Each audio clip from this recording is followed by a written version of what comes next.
Hello student, আজি আমি এই ভিডিওটোত আলোচনা কৰিম দশমমান শ্ৰেণীৰ গণিত বিষয়ৰ পুনৰালোচনাৰ অনুশীলনী R-4 টো। ইয়াৰ আগৰ ভিডিওটোত আমি R-4 ৰ 1 নম্বৰ কোৱেশ্চন আৰু 2 নম্বৰ কোৱেশ্চন কেইটা আলোচনা কৰিছিলো। আজি আমি 3 নম্বৰ কোৱেশ্চনৰ পৰা আলোচনা কৰিম। আজি আমাৰ 3 নম্বৰ কোৱেশ্চনটো হ'ল সৰল কৰা। আমাক 1 নম্বৰতে দিয়া আছে -3 স্কয়াৰ ইনটু -5 স্কয়াৰ। ইয়াক আমি সৰল কৰিব লাগে। আমাক দিয়া আছিল -3 স্কয়াৰ ইনটু -5 স্কয়াৰ। ইয়াক আমি সৰল কৰিব লাগে। এতিয়া আমি পাম -3 স্কয়াৰ। ইয়াত মাইনাসৰ ওপৰত স্কয়াৰ আছে, গতিকে মাইনাসে প্লাস হ'ব। আৰু 3 স্কয়াৰ কৰি মানে বৰ্গ কৰিলে আমি পাম 9 পূৰণ চিন। মাইনাস আছে, মাইনাসক স্কয়াৰ কৰিলে আমি পাম প্লাস, আৰু 5ক স্কয়াৰ কৰিলে আমি পাম 25। এতিয়া 9 ইনটু 25 কৰিলে আমি পাম 9 5 গুণ 45 5 = 4, 9 2 18, 18 4 হৈ গ'ল 22। গতিকে আমি উত্তৰটো পালো 225। 2 নম্বৰ কোৱেশ্চনটো দিয়া আছে 2 cube into 2 whole to the power 4। 2 cube into 2 whole to the power 4। এতিয়া 2 কিউব ইনটু 2, এতিয়া ইয়াৰ আমি পাম ইয়াত 2 ৰ ঘাত 3 আছে, ইয়াত 2 ৰ ঘাত 1 আছে। গতিকে পূৰণৰ ক্ষেত্ৰত আমি কি হ'ব, ঘাতকেইটা ভূমি একেই থকাৰ কাৰণে ইয়াৰ ঘাতকেইটা যোগ হ'ব। গতিকে 3 + 1 কৰিলে আমি পাম 4 হোল টু দি পাৱাৰ 4। ইয়াত আমি সূত্ৰ ব্যৱহাৰ কৰিছো a to the power m into a to the power n is equal to a to the power m plus n।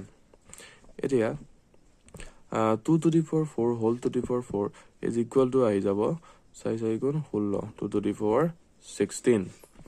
এতিয়া ইয়াত আমি সূত্ৰ ব্যৱহাৰ কৰিছো a to the power n whole to the power n is equal to a to the power m into n।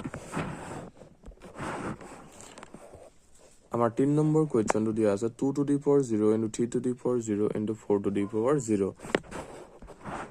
এটা দিয়া আছে 2 to the power 0, 2 to the power 0 কৰিলে আমি পাম 1 ইনটু 3 টু দি পাৱাৰ 0 কৰিলেও আমি পাম 1 ইনটু 4 টু দি পাৱাৰ 0 কৰিলেও আমি পাম 1 1 ইনটু 1 ইনটু 1 কৰিলে আমি পাম 1। ইয়াত আমি সূত্ৰ ব্যৱহাৰ কৰিছো a to the power 0 is equal to 1। আমাৰ 4 নম্বৰ কোৱেশ্চনটো দিয়া আছে 5/8 whole to the power -7 into 8/5 whole to the power -4। এতিয়া আৰম্ভ কৰিছো 5/8 হোল টু দি পাৱাৰ -7। ইয়াক যদি আমি লিখো, এটো যদি 8 টো ওপৰত লিখি 5 টো যদি তলত লিখো, তেতিয়াহ'লে ইয়াৰ ঘাতটো প্লাছত হৈ যাব। এটা আমি লিখিছো 8/5 whole to the power 7 into ইয়াত আছে 8/5 হোল টু দি পাৱাৰ -4। এতিয়া এই দুইটাৰে ঘাত কি আছে, দুইটাৰে ভূমি একে আছে, ঘাত বেলেগ বেলেগ আছে, গতিকে দুইটাৰে ঘাত কি হৈ যাব, যোগ হৈ যাব। এতিয়া আমি পাম 8/5 7 - 4। গতিকে 8/5 হোল টু দি পাৱাৰ 7 - 4 কৰিলে আমি পাম 3। গতিকে আমি পালো 8 কিউব কৰিলে আমি পাম 8 কিউব কৰিব লাগিব আৰু 5 কিউব কৰিব লাগিব। 5 কিউব কৰিলে আমি পাম 125 আৰু 8ক কিউব কৰিলে আমি পাম 512। এই উত্তৰটো হ'ল 512/125। এতিয়া আমি ইয়াৰ পিছৰ প্ৰশ্নটোলৈ আহিছো। ইয়াৰ পিছৰ প্ৰশ্নটো হৈছে 4 নম্বৰ কোৱেশ্চনৰ তলৰ সংখ্যাবোৰ তুলনা কৰা। আমাক 1 নম্বৰ দিয়া আছে 2 টু দি পাৱাৰ 8, 8 স্কয়াৰ। এতিয়া আমি এই দুইটা সংখ্যাৰ ভিতৰত যদি আমি চাওঁ, ইয়াত 8 স্কয়াৰ আছে। 8ক যদি আমি স্কয়াৰ কৰো তেতিয়া পাম 64, আৰু 2 যদি আমি আনটা পূৰণ কৰো তেতিয়া আমি 64তকৈ এটা ডাঙৰ সংখ্যা পাম। গতিকে 2 টু দি পাৱাৰ 8 টো 8 স্কয়াৰতকৈ ডাঙৰ। 2 টু দি পাৱাৰ 8 টো ডাঙৰ আৰু 8 স্কয়াৰটো সৰু। 2 নম্বৰটোলৈ আহিছো 2.7 into 10 two the power 12, 1.5 into 10 two the power 8। এতিয়া এই দুটা সংখ্যাৰ ভিতৰত কোনটো সৰু কোনটো ডাঙৰ আমি বাছিব লাগে। এতিয়া ইয়াত আছে 10ৰ ঘাত আছে 12, ইয়াত 10ৰ ঘাত আছে 8। যিহেতু 12টো ডাঙৰ আৰু 8টো সৰু, সেইবাবে 2.7 ইনটু 10 টু দি পাৱাৰ 12 টো ডাঙৰ আৰু 1.5 ইনটু 10 টু দি পাৱাৰ 8 টো সৰু। নেক্সট 5 নম্বৰ কুৱেশ্যনটো লাইছো তলৰ ফলাফলবোৰ ধনাত্মক সূচকেৰে প্ৰকাশ কৰা 1 নম্বৰ দিছে 2 to the power -3 into -7 whole to the power -3 এটা ইয়াক আমি ধনাত্মক সূচকেৰে প্ৰকাশ কৰিব লাগে এতিয়া ইয়াক আমি লিখিব পাৰো 1/2 কিউব ইয়াৰ এটো ঘাতটো তললৈ গুচি আহিলে ইয়াৰ ঘাতটো ঋণাত্মকৰ পৰা ধনাত্মক হৈ যাব ইনটু এটো যদি আমি একে ধৰণে কৰি দিও 1/-7 কিউব হল এতিয়া এই দুইটাৰ যদি আমি লিখো 1/2 into -7 2 cube into -7 cube হল এতিয়া নেক্সট লাইনৰ ওপৰত আছে 1 ইয়াত আছে মাইনাস চিন আছে মাইনাস যদি আমি কিউব কৰো তেতিয়াহলে আমি পাম মাইনাস গতিকে উত্তৰটো আগত আহি গল মাইনাস এতিয়া 2 into 7 cube গতিকে আমি পালোগৈ মাইনাস 1/2 into 7 গলে পাম 14 cube minus 1/14 cube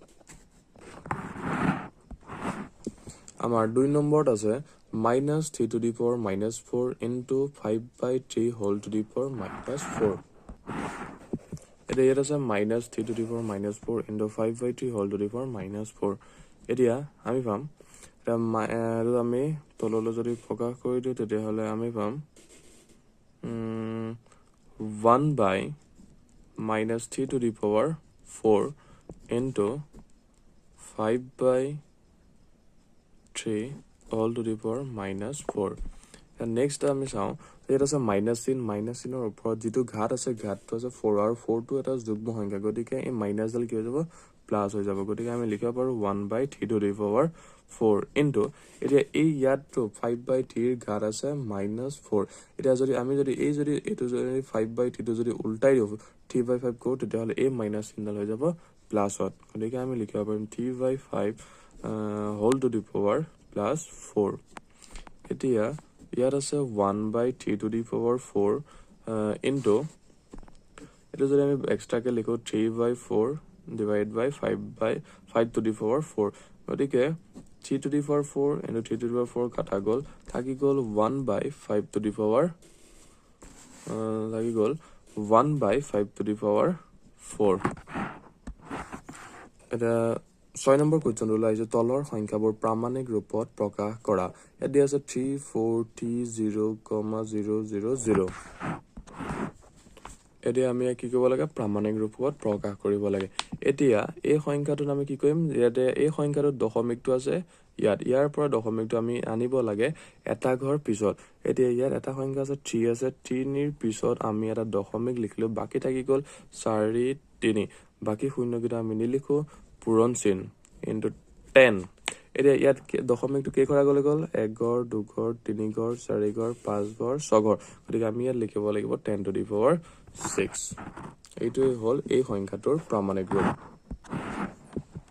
নেক্সট সংখ্যাটো দিয়া আছে 70,040,000,000 এতিয়া এইটো আমি যদি প্ৰামাণিক ৰূপত যদি প্ৰকাশ কৰো তেতিয়া আমি লিখিব লাগিব 7.004 আৰু আমি ইয়াত সংখ্যা নাই গতিকে আমি ইয়াত নিলিখো into 10 to the power কেটা কৰা গলি গৈছে 1 ঘৰ 2 ঘৰ 3 4 5 6 7 8 9 10 গতিকে আমি ইয়াত লিখিব লাগিব 10 to the power 10